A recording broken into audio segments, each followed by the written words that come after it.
Hello aspirants, कैसे हो आप सभी। आई होप आप सभी अच्छे होंगे, स्वस्थ होंगे एंड मस्त होंगे। हम कर रहे हैं आरपीएससी सेकंड ग्रेड साइंस से तैयारी। ठीक है, इसका हम सेल का फर्स्ट पार्ट हम पढ़ चुके हैं। ये सेल का पार्ट 2 है। अगर आपने सेल का फर्स्ट पार्ट नहीं देखा है तो पहले आप जाके फर्स्ट पार्ट देखिए एंड देन ये सेकंड पार्ट देख लीजिए, जिसमें हमने सेल को बहुत अच्छी तरीके से समझाया है। अब इसमें हम पढ़ रहे हैं प्रोकैरियोटिक सेल।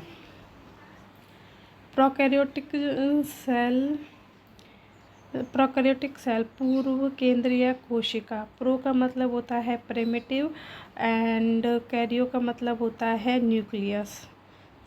इसका शाब्दिक अर्थ हो गया है क्या? शाब्दिक अर्थ आद्य कोशिका। क्या है? आद्य कोशिका। विशेष प्रिमिटिव न्यूक्लियस, अविकसित केंद्रक। न्यूक्लियस मेम्ब्रेन इसमें क्या होती है? एब्सेंट होती है। हिस्टोन प्रोटीन भी एब्सेंट होती है और नॉन हिस्टोन प्रोटीन इसमें क्या होती है? प्रेजेंट होती है। प्रोकैरियोटिक कोशिका के एग्जाम्पल अमीबा, माइकोप्लाज्मा और बैक्टीरिया। ये तीनों किसके हैं? प्रोकैरियोटिक कोशिका के। जिसमें से हम पढ़ लेते हैं क्या? बैक्टीरिया को पढ़ेंगे। ये है बैक्टीरिया की स्ट्रक्चर। ठीक है, तो इसमें बैक्टीरिया की स्ट्रक्चर में 3 पार्ट है। एक तो है ग्लाइकोकैलिक्स, सेल वॉल और तीसरा है प्रोटोप्लाज्मिक। मैं आपको दिखा देती हूँ कौन कौन से हैं इसमें। एक तो है ग्लाइकोकैलिक्स पहला, दूसरा है सेल वॉल यानी कि सेल वॉल ऑफ बैक्टीरिया, और तीसरा है प्रोटोप्लाज्मिक मेम्ब्रेन। जो ग्लाइकोकैलिक्स है, ये जो बाहर वाली स्ट्रक्चर आपको दिख रही है ना, ये वाली, ये सबसे बाहर वाली, ये तो है ग्लाइकोकैलिक्स। एंड ग्लाइकोकैलिक्स के ही नीचे होती है कौन सी? सेल वॉल होती है। और ग्लाइकोकैलिक्स वो सेल वॉल के नीचे कौन सी होती है? 3rd नंबर पे ये है प्रोटोप्लाज्मिक मेम्ब्रेन। प्रोटोप्लाज्मिक मेम्ब्रेन, ठीक है। इस प्रोटोप्लाज्मिक मेम्ब्रेन में ये पाया जाता है बाहर की तरफ मीसोसोम, अंदर की तरफ ये निकला हुआ है, बना हुआ है थैली जैसी संरचना। ये होती है क्या? मीसोसोम। इस मीसोसोम में क्या भरे रहते हैं? ये जो भरे हुए हैं डॉट डॉट डॉट डॉट करके, ये भरे होते हैं एटीपी एंजाइम इसमें भरे होते हैं। और बैक्टीरिया में वृत्ताकार डीएनए पाया जाता है। इस वृत्ताकार डीएनए को क्या कहते हैं? प्लाज्मिड कहते हैं। और इसमें ये राइबोसोम, कौन से प्रकार के राइबोसोम पाए जाते हैं? 70S प्रकार के राइबोसोम पाए जाते हैं। कौन से? 70S प्रकार के राइबोसोम पाए जाते हैं। ये रहे 70S प्रकार के राइबोसोम। फॉस्फेट वैक्यूल पाई जाती है इसमें। ये गैस वैक्यूल है। ये क्या है? न्यूक्लियर आर्थ केंद्रक है। एंड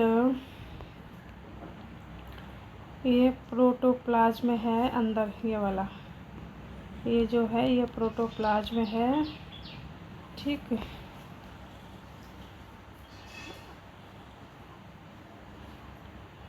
ये है इसमें बैक्टीरिया में क्या है? फ्लैजिला, कसाविका पाई जाती हैं। ये सीलिया हैं, छोटे छोटे होते हैं सीलिया। ठीक,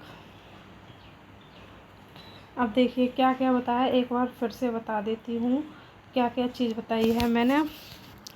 सबसे पहले बताया है ग्लाइकोकैलिक्स। क्या है? ग्लाइकोकैलिक्स, सेल वॉल, और 3rd है कौन सा?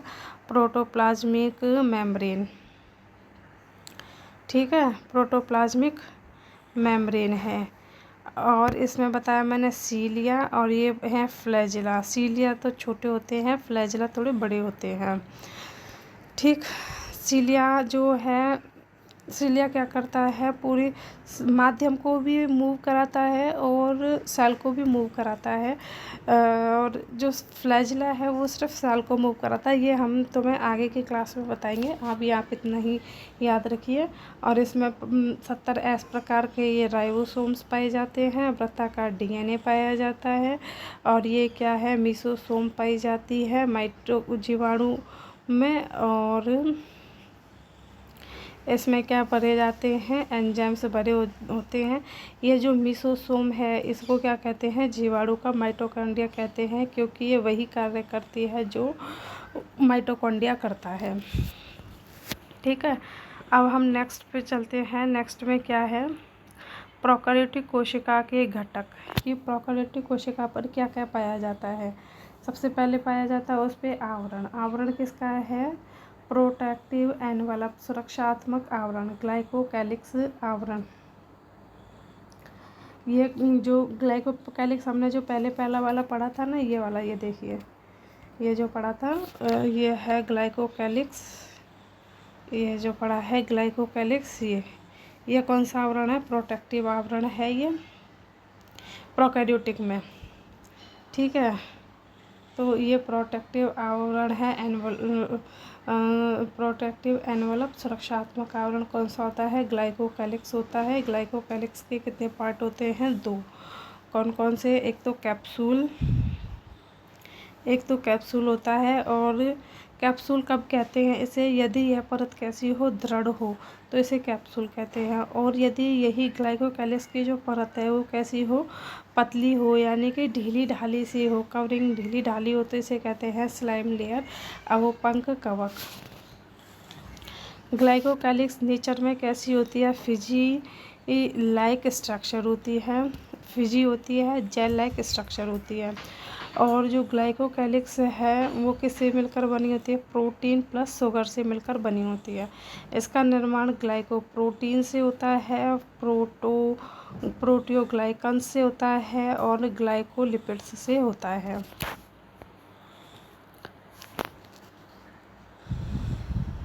किस किस से होता है, क्या है ये, ग्लाइकोकैलिक्स का निर्माण किस किस से होता है, ग्लाइकोप्रोटीन, प्रोटियोग्लाइकॉन्स और ग्लाइकोलिपिड से होता है।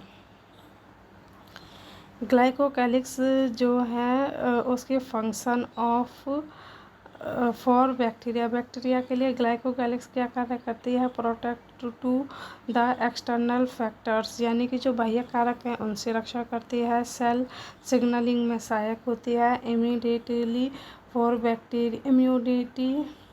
For bacterial cell, avoid phagocytosis, don't eat me, यानी कि ये जो ग्लाइकोकैलिक्स है ये जीवाणु कोशिका को क्या करती है, इम्यून सिस्टम प्रदान करती है, और जो फैगोसाइटिस हैं उनसे कहती है डोंट ईट मी, मुझे मत खाइए, मतलब मेरा भक्षण मत करिए। दूसरा है सेल वॉल। ग्लाइकोकैलिक्स के नीचे का आवरण क्या कहलाता है, सेल वॉल कहलाता है, और इसका निर्माण किससे होता है, पेप्टाइडोग्लाइकन्स या म्यूरिन से होता है। सेल वॉल का निर्माण किससे होता है, पेप्टाइडोग्लाइकन्स या म्यूरिन से होता है, और ये 2 शुगर चेन प्रेजेंट होती हैं। इसमें सेल वॉल में 2 शुगर चेन प्रेजेंट होती है, कौन कौन सी, NAM नाम और NAG नाम। NAM नाम का कौन सा, N एसिटाइल म्यूरामिक एसिड, और N एसिटाइल ग्लूकोसमीन। प्रोटोप्लाज्मिक मेम्ब्रेन या साइटोप्लाज्मिक मेम्ब्रेन या जीवद्रव्य कला, प्रोटोप्लाज्मिक मेम्ब्रेन, साइटोप्लाज्मिक मेम्ब्रेन या जीवद्रव्य कला। इसका निर्माण किससे होता है, फॉस्फोलिपिड प्लस प्रोटीन से होता है। बैक्टीरिया में ATPase एंजाइम इसी झिल्ली से अटैच होते हैं, जिससे बनी संरचना मीसोसोम कहलाती है। मीसोसोम क्या करता है, रेस्पिरेटरी साइट इन बैक्टीरिया, जीवाणुओं का श्वसन स्थल है। यह बैक्टीरिया कोशिका का माइटोकॉन्ड्रिया है। यह प्रोटोप्लाज्मिक मेम्ब्रेन के इंटरफेस से बनी एक वेसिकल पुटिका जैसी संरचना है। इसमें श्वसन के लिए आवश्यक एटीपीज एंजाइम पाए जाते हैं। Function in gram positive bacteria. Gram positive bacteria में इसका क्या करता है? Help in cell division, DNA replication में भूमिका, रेस्पायरेशन श्वसन में सहायक। सेल ऑर्गेनल्स कोशिकांग, membrane bounded cell organs are क्या होती है इसमें प्रेजेंट होती है, जैसे कि ER, Golgi, lysosome, peroxisome and glyoxysomes, chloroplast, mitochondria, तारका एक्सेट्रा इसमें क्या होती हैं? एब्सेंट होती हैं। नेक्स्ट पार्ट है राइबोसोम। प्रोकैरियोटिक में 70 प्रकार के राइबोसोम पाए जाते हैं।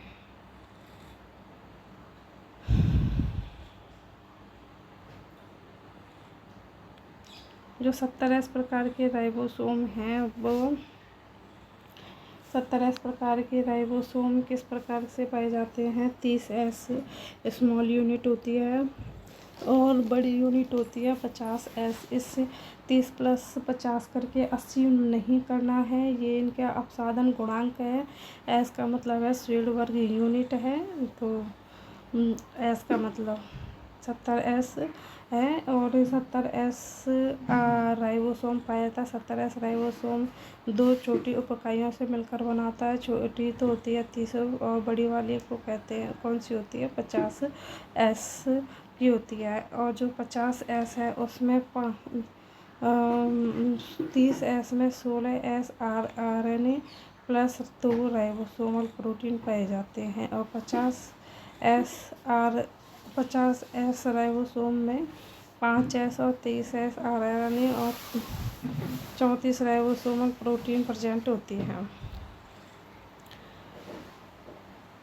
आई होप आपको प्रोकैरियोटिक सेल अच्छे से समझ में आ गई होगी।